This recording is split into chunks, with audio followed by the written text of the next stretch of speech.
जय जय श्री राधे श्री हरिवंश। बहुत सारे लोग भागवत महापुराण पे विश्वास नहीं करते।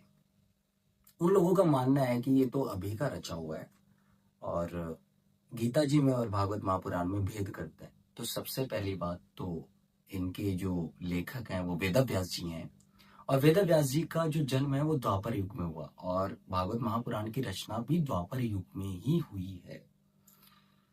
भागवत महापुराण की रचना के पीछे एक बहुत बड़ा कारण रहा है कि जब वेद व्यास जी ने पहले एक वेद था और उसके 4 खंड कर दिए वेद व्यास जी ने, ऋग्वेद, यजुर्वेद, सामवेद और अथर्ववेद। तो वेद व्यास जी ने महाभारत की रचना करी। महाभारत की रचना भी इसीलिए हुई थी कि जो वेदों का जो खंड किया गया उसको सरल रूप से महाभारत के रूप में पेश कर दिया जाए। फिर भी महाभारत की रचना करने के बाद में भी वेद व्यास जी के मन में असंतोष था। तो नारद मुनि वहां पधारे। नारद मुनि ने बोला कि व्यास जी, आपके मन में जो असंतोष है उसका कारण मुझे पता है। तो उन्होंने बोला कि हाँ प्रभु, मेरे मन में असंतोष है। मेरे मन में संतोष हो नहीं पा रहा है कि मैं वेदों की रचना कर चुका हूं, लेकिन मेरे मन में एक वो संतुष्टि नहीं है। तो नारद जी ने बोला कि आपने वेदों में भगवान के प्रभाव का वर्णन किया है, स्वभाव का वर्णन नहीं किया, और आप भगवान के कला अवतार हैं। 24 अवतारों में वेद व्यास जी आते हैं।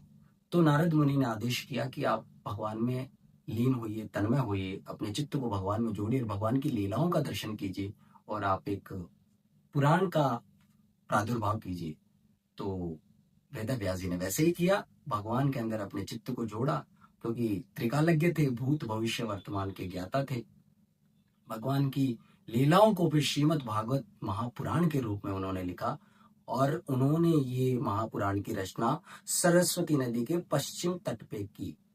और जब ये महापुराण की रचना हो गई तो वेद व्यास जी ने अपनी कलम तोड़ दी कि अब इसके बाद में कुछ बचा हुआ नहीं है, कि इसके बाद में कुछ लिखने को बचा नहीं है।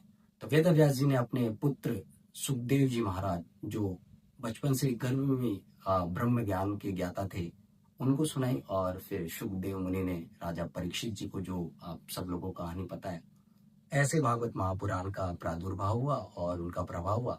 और जो भागवत महापुराण को पढ़ता है, सुनता है, उसमें ठाकुर का प्रेम होता है।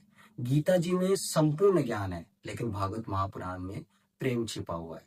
जय जय श्री राधे श्री हरिवंश।